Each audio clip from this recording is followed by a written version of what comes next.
إن الحمد لله نحمده ونستعينه ونستغفره ونعوذ بالله من شرور أنفسنا ومن سيئات أعمالنا من يهده الله فلا مضل له ومن يضلل فلا هادي له واشهد أن لا إله إلا الله وحده لا شريك له واشهد أن محمدا عبده ورسوله أما بعد فأعوذ بالله من الشيطان الرجيم بسم الله الرحمن الرحيم والمرسلات عرفا فالعاصفات عصفا والناشرات نشرا.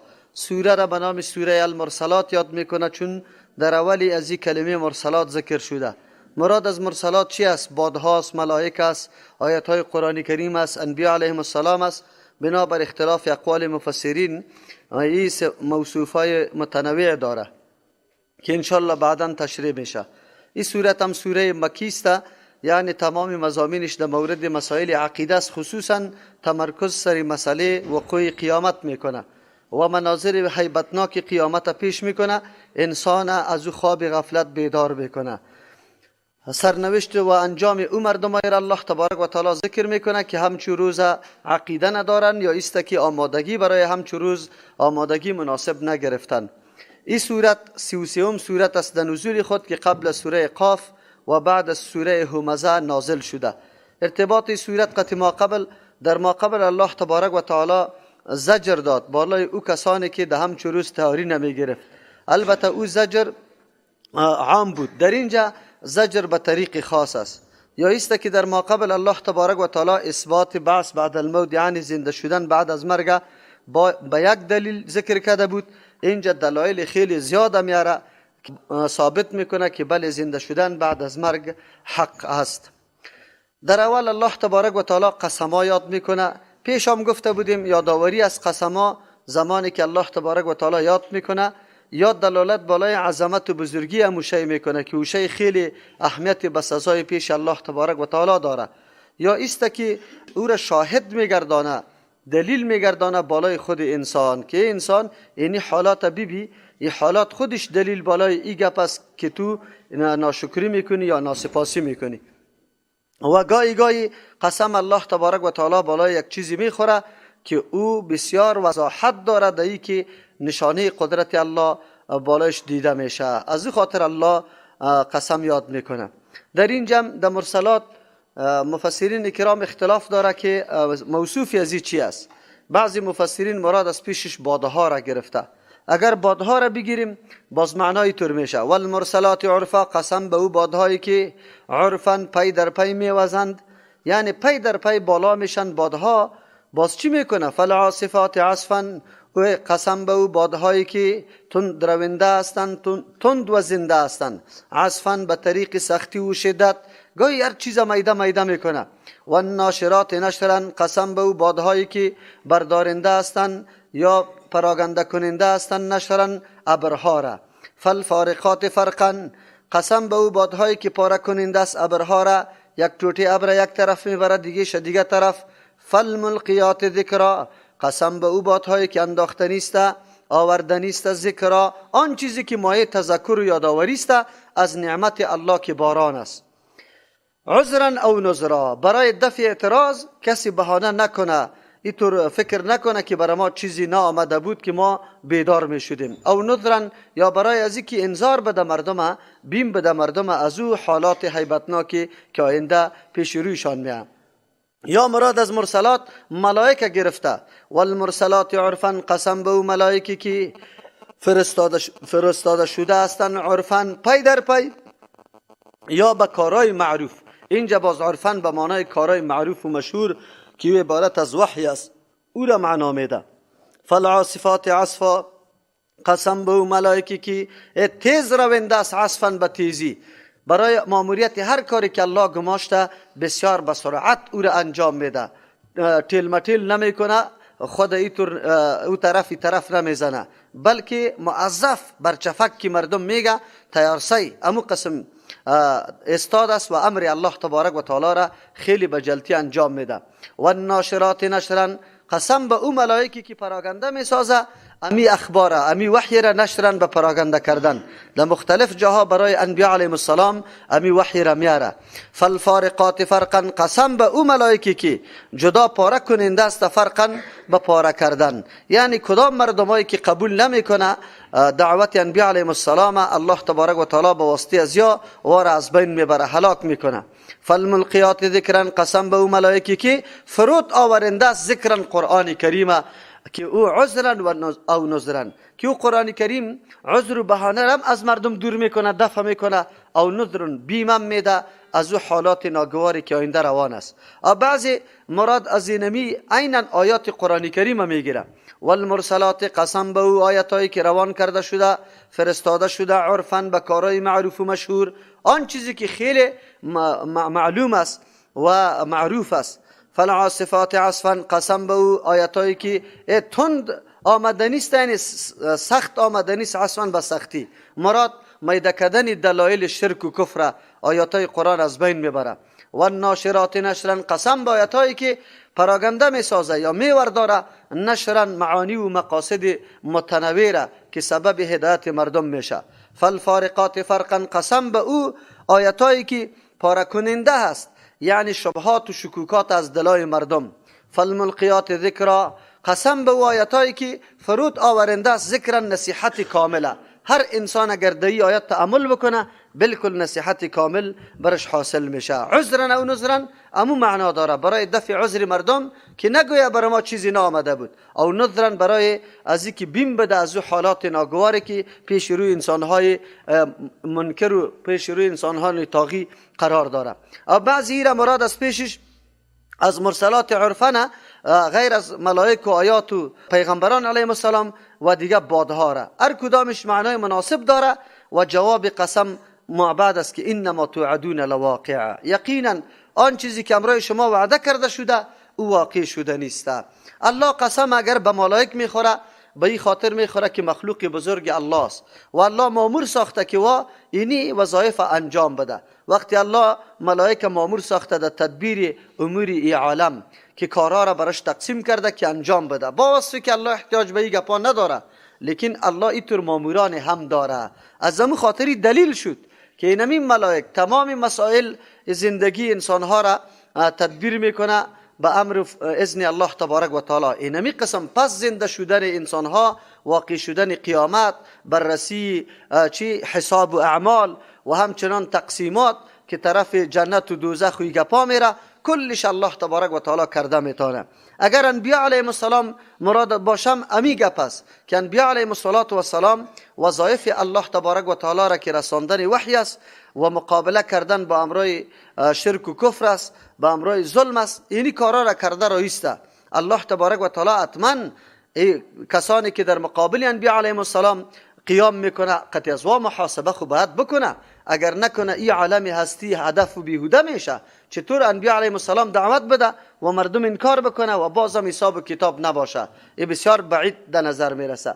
اگر مراد از این بادها را بگیریم، باز دلیل بالای این گپ است که باد یکی از جمله مخلوقات الله چقدر وظایف پیش میبره، الله به کدام وظایف یارا گماشته و همین بادا به طریق مسلسل پی در پی بدون کدام کم و کاستی امو نظامی را که الله برش تعیین کرده به مو نظام میچله و وظیفه خود انجام میده. پس وقتی باد تابع امر الله است، خاکم تابع امر الله است، زمین الله فرمان میده، یک جز انسان ضایع نمیکنه، قطع خود نگاه میکنه و پس او را زنده میکنه. این کلش دلایل بالای این گپ است که انسان این گپا را خود مشاهده میکنی. یک باد چقدر کارا انجام میده، یا ملائک یا انبیاء علیهم السلام یا آیاتای قرآن کریم که تدبر و تفکر دو بکنی، اینی حالات برات پیش میکنه، بیان میکنه.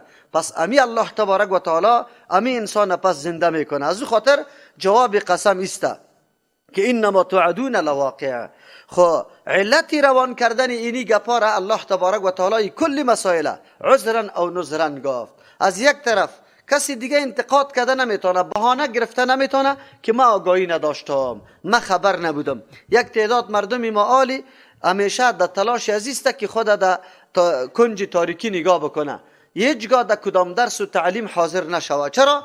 میگه برادر وقتی که فهمیدیم باز عمل نکنیم بسیار جرم ما زیاد میشه. چرا؟ کسی که میدانه و باز عمل نمیکنی بسیار مجرم قوی است. نه، تو که در تاریکی نشستی در کنج، این جرم دیگه قوی است. اونجا یک جرم است، اینجا دو جرم است. یکی در تاریکی نشستن که حتی طلب حق نکردی، که خدا میفهماندی، خدا نعوذ بالله در تجاهل و بیخبری و ناآگاهی خدا زدی، این یک جرم و گناه است. دوم بعد از او که او چیزی که مامور به است و الله فرمان داده او را عمل نمیکنی و دو جرم است. از او خاطر کسایی که در کنج تاریکی و جهالت میشینه و خود آگاه از مسائل دین نمیکنه و دو جرم انجام داده و گناه از او سخت است، عذابشان هم سخت است. چرا که مایه یا سرچشمه تمام بدبختی ها و عذابا همیشه جهل است، نادانی است. و هیچ کس آدمی طور نگوید که اگر ما این گپ بفهمم باز عمل سرش نمیکنم. مثل که یک تعداد مردم میگه حج نمیکنم به خاطر که باز نگاه نمیتونم. این گپ غلط است. تو برو حج بکن، الله توفیق برات میده. اگر توبه صحیح بکنی آینده اعمالت الله درست میکنه. تو برو علم حاصل کو، نگو که باز ما سرش عمل نمیتونم، الله برات توفیق میده. یا یک آدم میگه ریش نمیمانم، چرا؟ باز نگاه نمیتونم. تو بگذار، الله توفیق اعمال نیک و نگاه کردن برات میده. انسان هیچ وقت امر احتمالی را بهانه جور نمیتونه برای ترک کردن امر نقد. یک امر نقد فی الحال که بری تو متوجه است او را ترک میکنی به این خاطر که آینده خلاف از این واقع نشوه. ریش نمیمانم که باز خلاف ریش کار نشوه، حج نمیکنم که باز خلاف حج کار نشوه، علم نمی آموزم که باز خلاف علم کدام گپ پیدا نشوه. این دلایل غیر منطقی، دلایل خیلی مستضعف و این دلایل است که همیشه در طول زندگی خود منافقینی را نعوذ بالله به کار می بردن. قرآن سری نمی نکته سخت رد میکنه. کلمه عذرن برای دفع اینمی اعتراضات یا اینمی بهانه هاست که مردم باز نگویه که ما معلومات نداشتیم. بله، الله خود قادر قوی بود، خلا اقل نمونه پیدا کردن انسان از ذرات این را خود ما میدیدیم. آلی الله کلش بر ما پیش میکنه. بادار الله وظیفه داده چه قسم زنده میکنه، ابرها را بالا میکنه، او را جدا میکنه، در منطقه خشک میبره، بعد از او باران میاکی سبب تذکر نعمت الله است و بعد از او زمین خشک میبینی که یک دم سبز میکنه. از این که دلیل قوی دیگه کجاست؟ اگر کسی به امی گیاه ذراتش در کجا بود هیچ نشانش معلوم نمیشد، الله تبارک و تعالی پس زنده کرد. از این خاطر دیگه بهانه به کسی باقی نمیمانه. او نذرن، یا به خاطر انذار است. او مردمایی که عذر نمیکنه، بله طبیعتش یا وجدانش بالکل تسلیم احکام تکوینی الله تبارک و تعالی است مکمل، اما حرکت نمیکنه، فعالیت نمیکنه، از او خاطر نذرن میگه. برای عزیز که بیم بده پیش مواقف خیلی هولناک است، پیش خیلی حالتهای ناگوار است. از همین جا باید تیاری بگیریم. زمانی که یک انسان اراده سفر را در یک جای داره، حتما کرایش ما آماده میکنه، لباسش آماده میکنه. اگر امروز کسی از راه سالنگ تیر میشه، دریور چین قطع خود خام میگیره، حتی بستره، حتی اشتوب، حتی چیزای گرم کننده، این گپا را در نظر میگیره، حرکت میکنه. اما طور ناگهانی کسی حرکت نمیکنه. اگر یک کسی نه هیچ چیزم دمی کالا جاکت هم نگیره، کرتی هم نپوشه، دمی کالای عادی که در خانه میگرده و بعد از اون موتر خودم همونطور چالان کنه، بوتای خودم پس قط کده و در سالنگ برسه، همین کلی مردم که ببینه او را میگه دیوانه است. این رسایی که طرف سالنگ روان است و به این حالت امروز هم مردم ها بسیار دیوانه است. طرف او جهان روان است اما هیچ آمادگی ندارن، نه نماز است، نه شناخت الله است، نه معرفت الله وجود داره، نه فرامین الله اجرا میشه. از این که آدم دیوانه واقعا دیگه نیست، چرا که دلیل موجه نداره. در حالی که در سالنگ رادیو اعلان کرده یا موظفین سالنگ اعلان میکنه که دریورای محترم اینی چیز قطع خود بگیره، او اعلان در گوش بعضی میرسه و بعضی نمیرسه و امکان داره همون دروغ گفته باشه، امکان داره هیچ تکلیف در راه واقع نشوه. اما سخن الله و سخن حق است، واقع شده نیسته، برای ما اعلان کرده، در گوش هر کس رسیده و باز هم آمدگی نمیگیره. بسیار جای چیسته تأسف است. انما توعدون لواقع، یقینا آن چیزی که وعده کرده شدم برای شما واقع شده نیسته. این مراد از چیسته؟ مفسرین میگه قیامت است؟ نه، بلکه تمام اموری که در قیامت واقع میشه. اونجا مراد حساب کتاب میشه، از تمام نیکی ها و بدی های ما سوال کرده میشه، محاسبه صورت میگیره، اونجا تقسیمات در جنت و دوزخ میشه، اعمال انسان مجسم در پیش رویش گذاشته میشه، کلی گپا را در بر میگیره. فاذا النجوم طمست، کی واقع میشه همون چیزی که وعده شده؟ فاذا النجوم، در آن وقتی که اینمی ستاره ها را که شما میبینی اگرچه در نظر ما کوچک معلوم میشه لیکن هر کدام از یا بسیار بزرگ است. طمست، محو میشه، بینور میشه، روشنی موشنیش از بین میبره، در حالی که آل فضای تاریک چقدر خوب چی کرده؟ روشن کرده و خیلی زیبایی داده بخشیده. روزی میرسه که همین عالم بزرگم در این حالت نظم خود قرار نمیگیره، حالت دیگرگون میشه. و اذا السماء فرجت، در آن وقتی که آسمان شکافته شود. و اذا الجبال نصفت، در آن وقتی که کوههای ثابت و محکم نصفت پرانده شود، مثل گرد و غبار جور میشه. مختلف حالت ها از کوه را قرآن ذکر کرده. و اذا الرسل قطت، در آن وقتی که برای پیغمبران قطت وقت مقرر شود برای شهادتشان، که هر پیغمبر بیاید و سر امت خود شاهدی بده که امت چی کارا کرده، آیا پیغمبر دعوت رسانده یا نه و امت اجابت کرده یا نه. ولا نسألن الذین ارسلوا الیهم ولا نسألن المرسلین. ما از کلگی از انبیاء علیهم السلام و کسانی که برشان روان شدن بیا از هر دو جانب سوال کرده میشه. لأی یوم اجلت، برای کدام روز تاریخ تاخیر کرده شده ای؟ کدام روز است؟ قرآن برای ما میگه این همه حالات که فی الحال واقع نیسته، برای کدام روز است؟ قرآن میگه لیوم الفصل، اما همه حالات دنیا را که مشاهده میکنی کشوفش است، مردم پشت کار روزگار همه گپا میدوه او در اینجا مردمی متنوع وجود داره، کسی متدین، کسی بیدین، کسی ملحد، کسی فاسق، کسی گناهگار، کسی منافق، رقم ظلمام انجام داده میشه. کی واقع میشه؟ قرآن میگه لیوم الفصل، این تاریخ مقرر شدن و این پسان شدن این گپا فقط برای روز فیصله است. فصل جدایی را میگه و محاکمه را میگه، از او خاطر روز فیصله است، محاکمه است و روز جدایی هم است. جدایی حق و باطل اونجا میشه، مؤمن و کافر با هم جدا میشه و روز فیصله هم است. محاکمه عادلانه صورت میگیره و این واقعیت است. چرا؟ اگر این طور گپا نباشه، یعنی بی علیهم السلام آمدن محنت کردن، زحمت کشیدن، دو طایفه مردم، یکی از جان خود تیر شد، مال خود تیر شد، امرایی کرد دعوت پیغمبر، و یکی به ضد پیغمبر کل عمر از عناد کار گرفت، از مخالفت کار گرفت. آیا نتیجه اردویش معلوم نشوه؟ آینده حساب و کتاب نباشه؟ اگر تنها امی دنیا باشه خود دلی امو مردمی که با انبیا تکلیفا را کشیده میکفه، که ما خود سالاقت انبیا علیهم السلام هماهنگ بودیم، مختلف تکلیفا و مشقت کشیدیم، آیا نتیجه دیگه نیست؟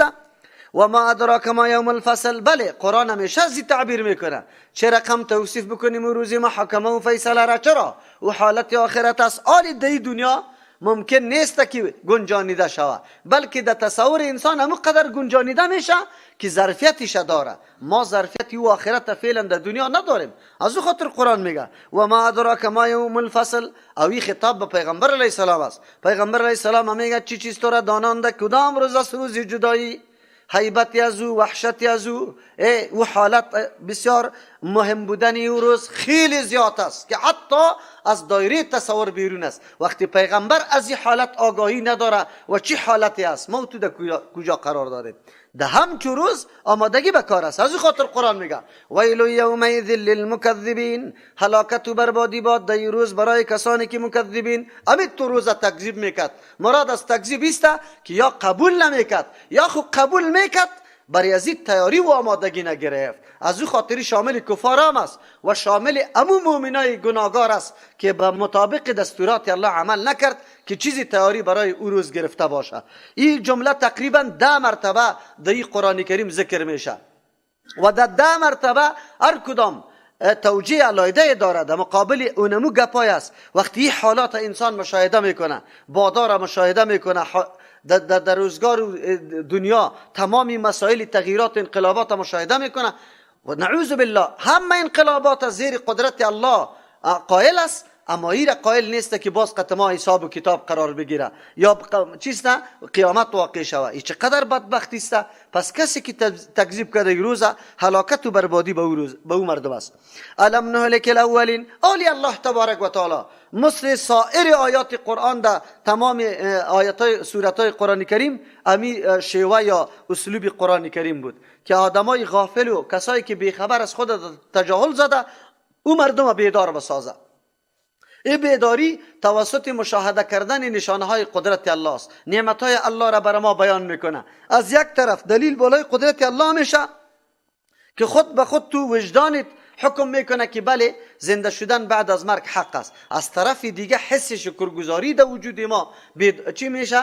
بیدار میشه. مالی میگیم که الله اینقدر انعامات کرده، این همه در خدمت ما هیچ مسئولیت نداشته باشم، فقط به خوردن نوشیدن و خواب کردن باشم؟ نه، هیچ وجدان سلیمی را قبول نداره. از همون خاطر اول دست ما را میگیره، با گذشته تاریخ میبره، حالات مردم سابقه را الله برای ما پیش میکنه، ببینه نقشه و صحنه چی داستان مردم سابقه را. امروز هم نشانه های یا بقایای کارکردگی از ما و شما در مختلف گوشه های زمین مشاهده میکنیم. در افغانستان ما و شما منطقه ها به نام قلعه‌های کافری در هر منطقه وجود داره و عمارت ها یا دیوالایی که وا کردن در او زمان بسیار در نقطه خیلی اساسی کوها، چقدر عذاب دور است که اونجا آب هم نیسته، لیکن وا اونجا دیوال کرده.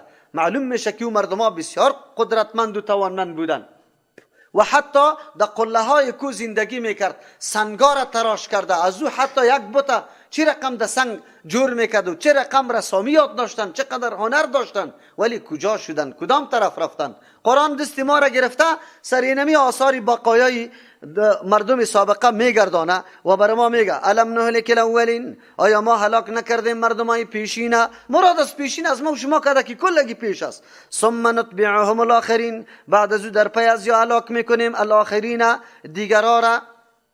دیگرها را از پشت سرش هلاک میکنیم. کذالک نفعل بالمجرمین، این قانون عمومی الله تبارک و تعالی است. الله تبارک و تعالی عذابش برای انتقام جویی نیست. الله قطعی کسی دشمنی شخصی نداره، بلکه وجه مشترک که در بین قوم از نگاه ظلم گناه پیدا میشه، کلگی عذابشان یکسان میباشه. الله تبارک و تعالی میگه ان کذالک نفعل بالمجرمین، اینمی قسم که قطعی اولیا کدام معامله صورت گرفته به خاطر جرمشان، نفعل بالمجرمین، ما عمل میکنیم امرای و کسایی که مجرم است. مجرمین گفت الله قطعی ذات انسان ها کاری نداره، قطعی جرم کار داره. اشاره به این میکنه که اصل عامل بدبختی جرم خودتان است. اصلا جرمتان سبب عذاب الله تبارک و تعالی است، وگرنه الله چی کاری داره قطعتان؟ کدام دشمنی ذاتی و شخصی الله قطعی کسی نداره.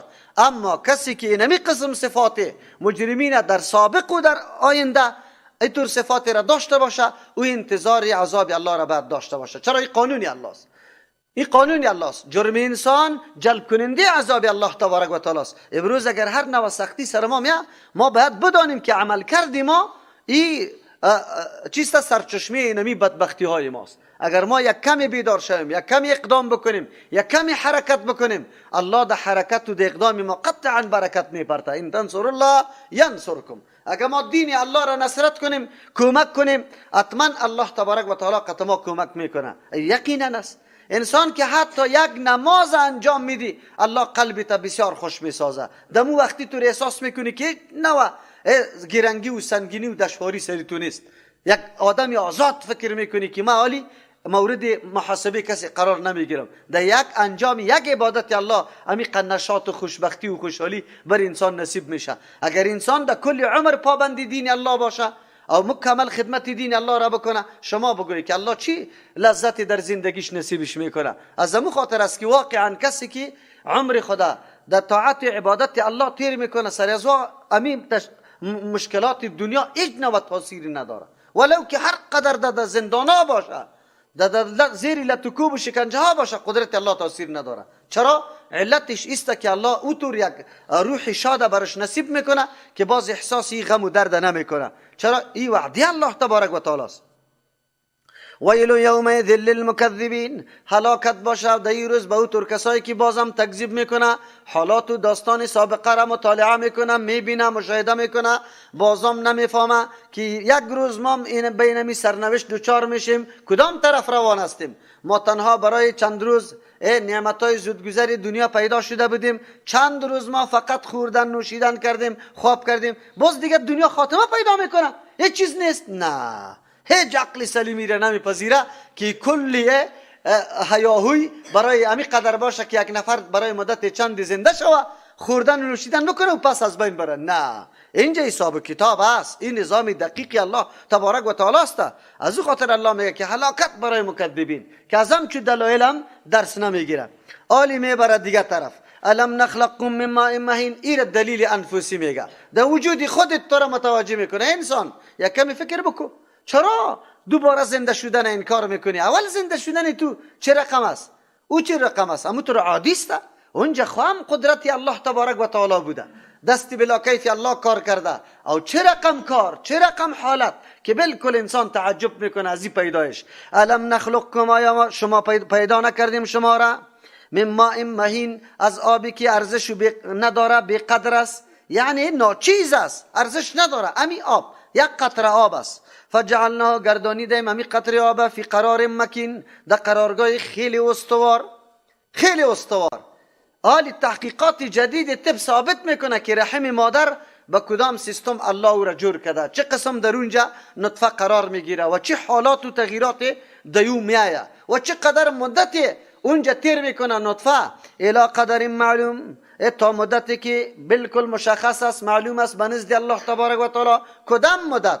مدتی که مشتمل است به انواع انقلابات که هر روز زمین نطفه حالت و شکل دیگری را داره و الله در اونجا کار میکنه. تو انسان یک دفعه متوجه شو. از همون خاطر است که در خلقت انسان تا عالی و تحقیقات شروع است که چی نوه الله تبارک و تعالی این نطفه را مبدل به علقه میکنه، علقه را به مدغه میکنه، مدغه را با شکل و صورت میده. این امری است که انسان بالکل عاجز است از این که حالی درک بکنه این واقعیت و نکات باریکه. اگر انسان عاقل باشه امیره نظر بکنه، باز چطور نمیفهمه که الله دوباره انسان زنده نمیکنه. فقدرنا دو معنا داره. فقدرنا، ما خو بالکل تواناستیم، ما توانایی داشتیم. فنعم القادرون، پس ما بهترین تواناستیم، بهترین قدرتمند داشتیم. فقدرنا مجرد شد، ما قدرت داشتیم که اینمی کارا را بکنیم، یعنی بینمی کار قدرت داشتیم. آلی بعد از اون قدرت داریم که شما را پیدا کنیم. فنعم القادرون، بهترین قدرتمندا ما هستیم. الله میگه یک در یک روایت فقدرنا، ما اندازه کردیم، یعنی اینمی مدت یا اینمی نطفه را به چه مقدار، چه قدر وقت، کدام قسم، کدام شکل، این کلی از زیر الله میگه ما اندازه کردیم، شما خود در اینجا دخالت نداشته. پس وقتی این نشانه قدرت الله را به چشم سر در وجودت مشاهده میکنی، بازم آمدگی نمیگیری، بازم روزه یقین نمیکنی. فویل یومئذ، هلاکت و بربادی باشد این تو روز للمکذبین که او تر حالت آمده نیست و تو برش تیاری نگرفتی. دلیلم موجود بود، وجود خودت. بعد از اون میبرم و شما را در دلیل آفاقی بیرون میبره. بیرون نعمتهای الله هم است و نشانهای قدرت الله اردو است که از یک طرف انسان بالکل متوجه گپ شود که بله الله چقدر قادر ذات است. وقتی این کائنات، این موجودات بزرگ پیدا میکنه، در یک نظم دقیق استوار کرده، بله ما انسان به هر سیستمی که باشه الله پس مرا زنده میکنه. از طرف دیگه این همه موجودات بزرگ در خدمت تو انسان است. اگر تو انسان فقط خوردن نوشیدن، آزاد زندگی کردن بی قید و شرط باشه، باز خو این قدر موجودات بزرگ عبث و بیهوده بوده که الله پیدا کرده، کلش در خدمت تو باشه او تو هیچ نه مسئولیتی را نداشته باشی. از او خاطر وجدانت هیچ وقتی حکم نمیکنه که تو مسئول نباشی. قرآن باز بر ما میگه الم نجعل الارض، در کلش علم میگه، اصلا از تو سوال میکنه، یعنی جوابی که از وجود خودت نشأت کنه، پیدا شوه، جوش خودت باشه، تفکر خودت باشه، سنجش خودت باشه، بالکل اینجا تو یقین میکنی که بله اینی گپ است. از او خاطر الله از ما سوال میکنه آیا این طور نیست؟ آیا این طور نیست؟ از این گپا کسی انکار نمیتونه، هیچ کسی نیست که بگه که نه این طور نیست. مجبور است که این بپذیره که بله این رقم هست، که وقتی این رقم است این کلش نشانه های قدرت الله است. آیا الله قادر نیست که تو را زنده کنه پس قطعت حساب و کتاب نکنه؟ الم نجعل الارض، آیا نگردانیدیم زمین کفاتا، جمع کننده، یعنی مرکز اجتماع انسان ها. در کجا؟ احیاء، در زندگیشان، و امواتا، در حال مرگشان، در حال حیات زندگیشان. زمین الله قرارگاه انسان جور کرده نکرده؟ انواع حاجت های انسان از زمین برآورده می سازه. چیزی که تو ضرورت داری. خانه جور میکنی، گل موجود است، آب کار داری، آب موجود است، سنگ کار داری، سنگ موجود است، مرمر کار داری، رنگ کار داری، هر چیز از زمین میره. غله کار داری، ترکاری کار داری، بگوی میوه کار داری، کلش از زمین. ضروریات ما یحتاج انسانی در زندگیش امی زمین ایره جمع میکنه، به دسترس تو قرار میده. امی قسم زمین مرکز اجتماع انسان ها در حالت مرگام است. مردی تو را جای داده، دفن میشی. اگر مرده را دفن نمی کردی، خاط که در دنیا آنقدر تعافن و بدگویی می بود که کسی در اینجا زندگی هم نمیتونست، کسی هم زندگی نمیتونست. لیکن الله تبارک و تعالی زمین به این سیستم پیدا کرده. خو اشاره به چی میکنه؟ اشاره به این میکنه ای انسان، تو چرا امی زمینی که تو از پیشش پیدا شده ای خاک چقدر در این کمالات و قابلیت هاست. امی زمین است، متواضع است، هر چیز میپذیره و انواع فواید به شما تقدیم میکنه. تو انسان هم باید امی خاصیت زمین خوبت داشته باشی، قوه پذیرش داشته باشی و همچنان فواید باید از تو دیده شود، در دیگه کسا باید فایده رسانده شود. اگر واقعا اصلی امی زمین باشه، عجیب است از خاک پیدا شده ولی بعد از او خود در کدام معیار تلقی میکنی که ما کیستم؟ نعوذ بالله، انکار از وجود الله، انکار از توحید الله، انکار از بعث بعد الموت، انکار از صداقت انبیا، انکار از معجزه قرآن. عجیب گپ است. این کدام حالتی است که با کدام انسان رخ میده؟ از او خاطر قرآن بعد از او میگه که ویلون و جعلنا فیها رواسیه، ما گردانیدیم دمی زمین رواسیه، کوههای استوار محکم، شامخات که سر به فلک هستند، بلند هستند. الله اکبر. ریشه از چقدر پایین است که زمین محکم کرده که استراب، حرکت استرابی زمین نکنه، اینطوری طور نشوه. یکی شامخات بلند است. چرا؟ به خاطری که فشارهای داخلی و خارجی را میکوها این کنترل میکنه. او کدام دو جزری که در خودی زمین است وقتی حرکت میکنه امی کوه هاست که مسلمه خواره زمین نمیگذاره لرزه های طولانی داشته باشه. یک و همچنان فشار هوا که از بالاست تصادم میکنه قطعی قبل از اینکه در صحن هموار زمین برسه، کوها او را اداره میکنه. باز کوها یک فایده شیجه میگه و اسقیناکم ماء فراتا، و ما نوشانیدم برای شما آبی که فراتن خیلی شیرین، یعنی تشنگی را رفع میکنه، دفع کننده تشنگی است، او را روان کردم. الله سطح کوها را بالا کرد از زمین هموار، گرمی در اونجا نیست، آب چی برف در اونجا ذخیره میشه، اونجا گرمی هم نیست که آب بوی بگیره، منجمد میشه، کم کم توسط حرارت آفتاب پایین میشه در رگ رگ زمین، اما آب زلال شیرین آسمان بری تو میرسه، هم به تو، هم به حیوانات تو و هم به زراعتای تو. ببین دیگه چی فایده ها داره ای کوه؟ دیگه چی فایده ها داره؟ الله تبارک و تعالی یاره هوا را، بادهای طوفانی را کنترل میکنه، مثل دیوالا واره. اگر همینطور یک دشت باشه، از همون خاطر در کدام دشتایی که کوها وجود نداره میبینی شما که اونجا چه حالاتی خاکبات و گردباد نباشه. در جایی که کوه است نه خاکبات است نه گردباد است. چرا؟ مانع طوفان هاست. دیگه هواها را تصفیه میکنه. چرا؟ او در مقام بلندی قرار داره، گاهی شمال پیدا میشه اما هوای صاف پایین میاره. این فایده های کوه هاست. ویل یومئذ للمکذبین، به دیدن قدر نشانه های قدرت الله و این فایده هایی که از مخلوق بزرگ الله انسان میور داره، باید درک بکنه که الله این نعمت ها را برای ما بدون هدف نداده. ما مسئول هستم در برابر همین نعمت ها، لیکن بازم آدم که خدا بیدار نمیکنه، الله میگه ویل یومئذ، هلاکت و بربادی باشد این روز، للمکذبین، با او مردمایی که تکذیب میکنه آمدن همچون روزی که دو حساب و کتاب باشه، فیصله باشه. از تو روز چطور یک انسان انکار بکنه؟ نعوذ بالله، آمادگی نگیره.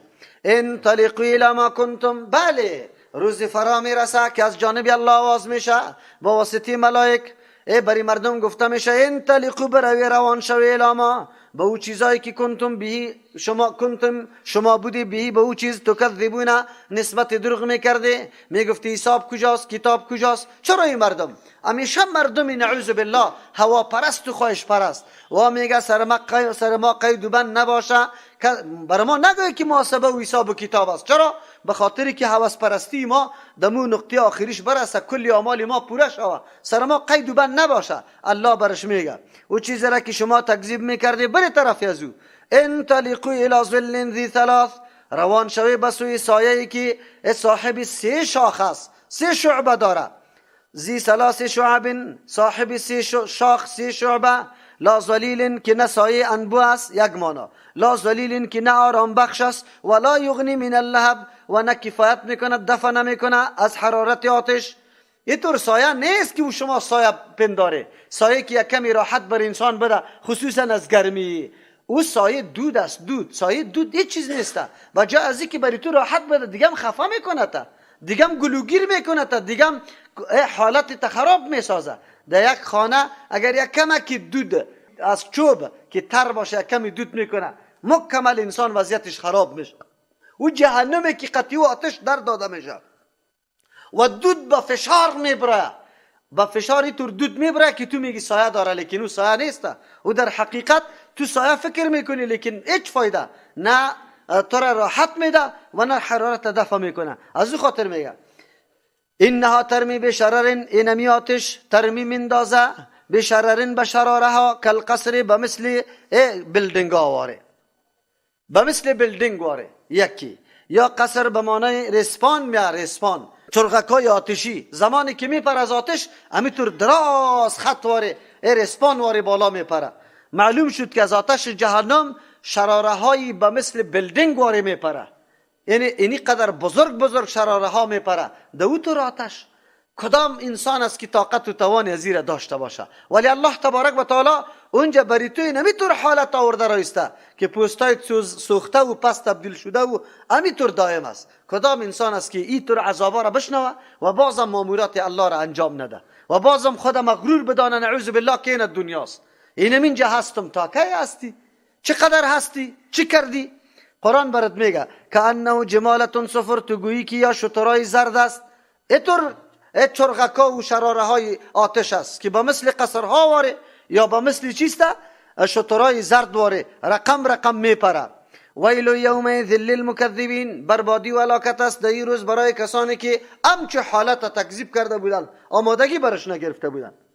هذا یوم لا ینطقون، آلی کدام روز است؟ روزی است که الله میگه روزی است لا ینطقون، که یا قطعا سخن گفته نمیتونه، به لبها و دهنهایشان مهری سکوت مانده میشه. الیوم نختمو علی افواههم است. باز دیگه تو موقع نداری. البته قیامت مراحل مختلف داره، مواقف مختلف داره، مختلف جاها داره. در یک جای حضور خواهی میکنه، در یک جای موقع گپ زدن داده میشه، در یک جای دروغی خدا بیان میکنه، خدا جایی میرسه که باز دیگه لب بم شور داده نمیتونه.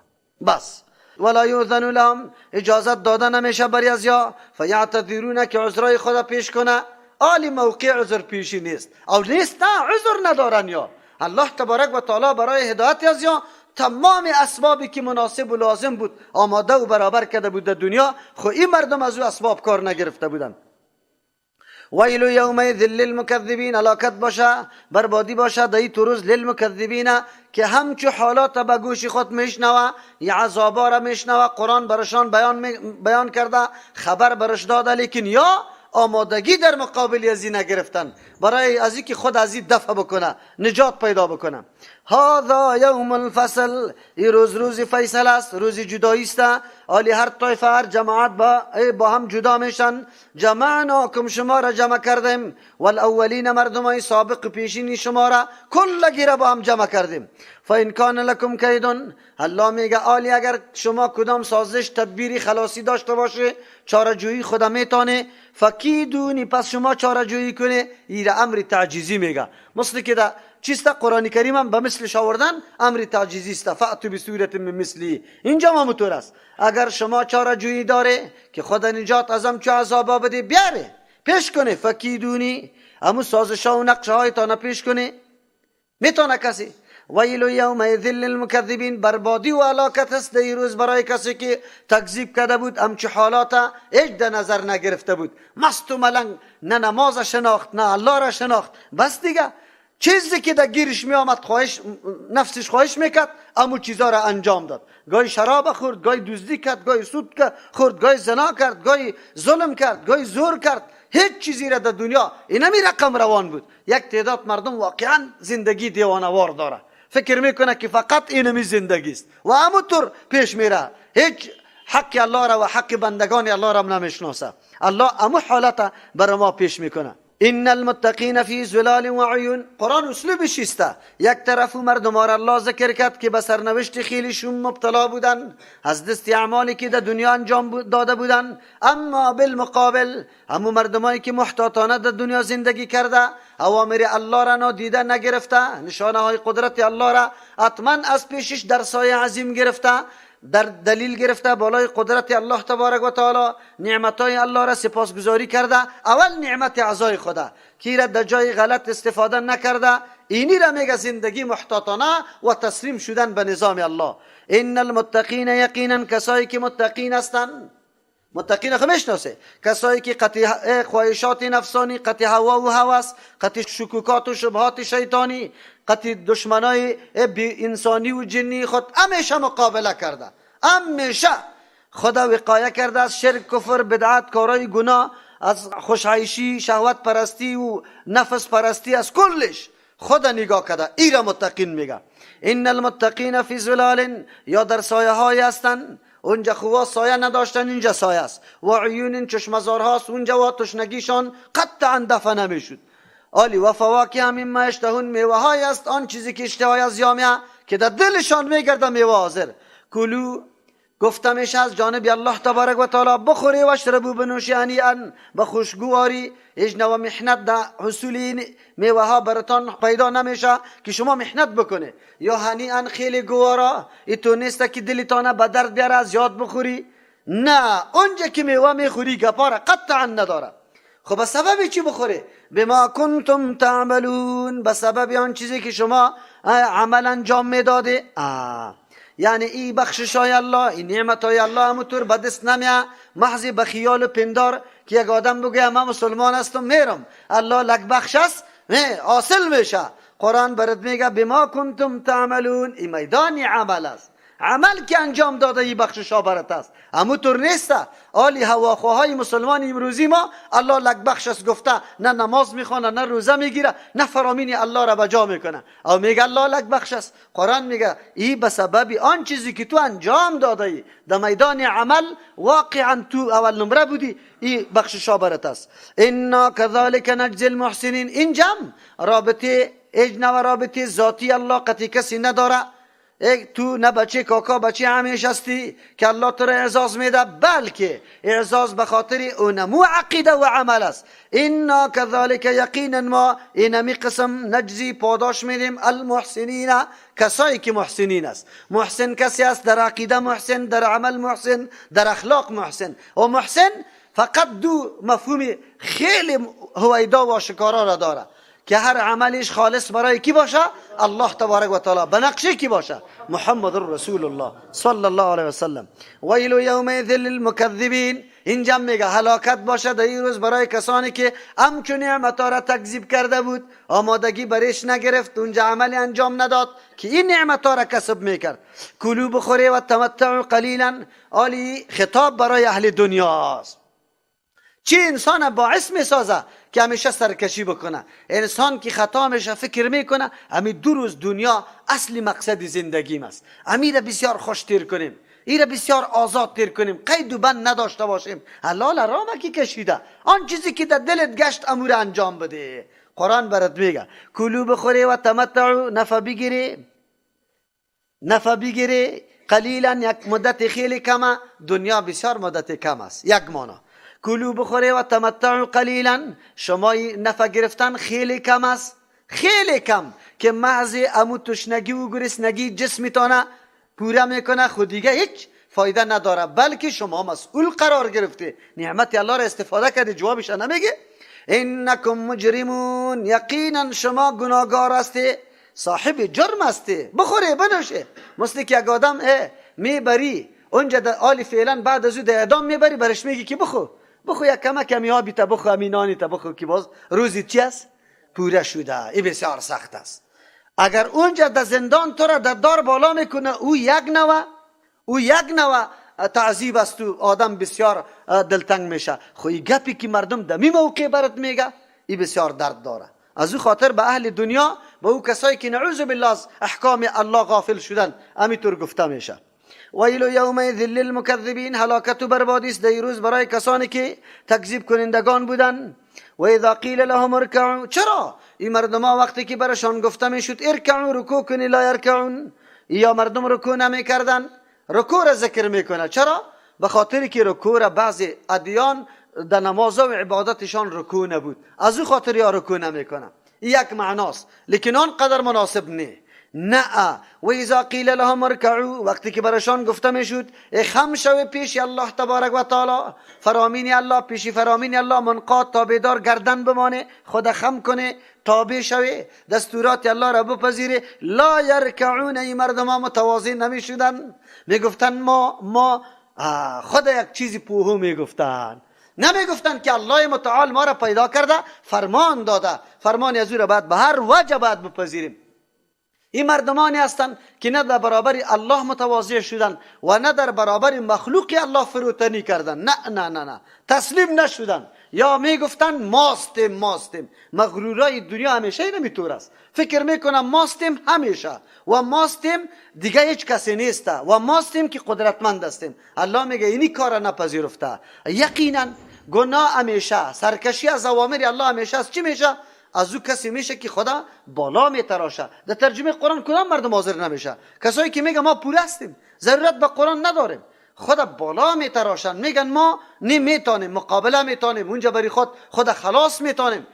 البته این پندارشان نعوذ بالله ناشی عزیزته که مردم یاره فریب داده، یا ناشی از تکبر خودشان است. یک تعداد ناشی از تکبر خودشان است که هر چیزی خدا پوره میبینه، زندگی خدا میگه بس دیگه هیچ نیازی به کسی نداریم، نه تندی به کسی بدیم. یک تعداد دیگر مردم فریب داده، آمال و آرزوهای دروغ برشان پیش کرده که برو آنجا که احمد مختار نباشه آسان نبود بردنی تو در طرف دوزخ. احمد مختار است، تو که هر چی که میکنی احمد مختار تو را نمیمانه دیگه. اینی مردم ها که سالا خواب کردن، بینمی اکتفا کردن، اینی مردم است که و اذا قیل لهم ارکعوا لا یرکعون، برشان گفته میشه که منقاد شوی، با فرمان الله خم کنی خدا، لیکن یا خم نکردن. ویل یومئذ للمکذبین، هلاکت باشه برای دی روز برای طور کسایی که تکذیب میکرد. فبأی حدیث بعده یؤمنون، با کدام سخن پس از قرآن کریم، پس از این نصیحت ها، پس از این طور آیاتی که بسیار جاذب و شیرین است، پس از این آیات هایی که مشتمل به بسیار وعظ و نصیحت های بلیغ بود که در قلب انسان تاثیر داره.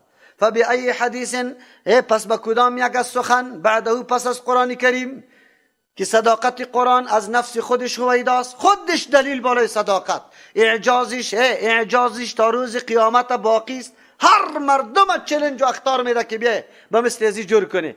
این قرآن کتابی واقعیت است. یکی فبأی حدیث، با کدام سخن که از قرآن کریم کرده خیلی زیاد تاثیرناک باشه و همه مسائل جزئی بر ما واضح بکنه، منظره های هیبتناک قیامت بر ما بازگو بکنه، نعمت های جنت بر ما پیش بکنه، تمثیل بکنه. است کدام کتابی دیگه؟ خیر با کدام کتاب بعده پس از قرآن کریم یؤمنون، ایمان نمیاره که حال ایمان نمیاره که ایمان میاره. قرآن خیلی قرآن است. اگر با قرآن عقیده جور نشد او واقعا عمل جور نشد، باز بفهمی که بدبخترین شخص توستی. چرا؟ به خاطری که بعد از این دیگه هیچ کتابی مؤثر و هیچ کتابی که انسان جور بکنه وجود نداره از قرآن کردن.